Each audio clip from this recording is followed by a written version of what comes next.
Es calcula que a comarques gironines 1 de cada 3 treballs relacionats amb la construcció són d'economia submergida. Això vol dir que es fan contractes sense declarar relacionats amb tasques del sector del totxo.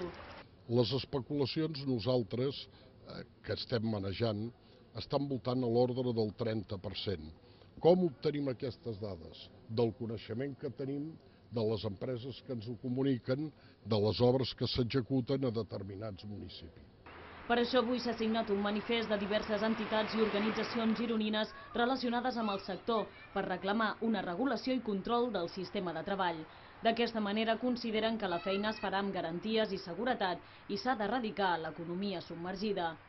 La inspecció de treball no acudeix a cap obra que no estigui declarada. I això és una petició que també se'ls ha fet en moltíssimes ocasions, però ells van a lo seu. Jo no sé si és perquè és més fàcil o quina altra raó, però aquesta és la realitat.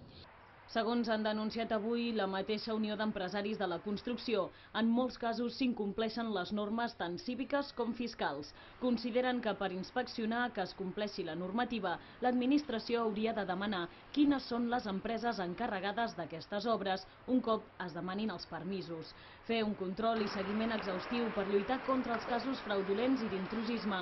És per tot això que s'acaba de presentar a Girona una campanya anomenada A casa teva no te la juguis. Té una mica de pòrtlam, una capa de pintura i ole. Aquí teniu el pressupost. Xavalote. Si has de fer alguna obra o reforma, no agafis a qualsevol. Busca un professional acreditat. La seva factura, la millor garantia. A casa teva no te la juguis. Unió d'Empresaris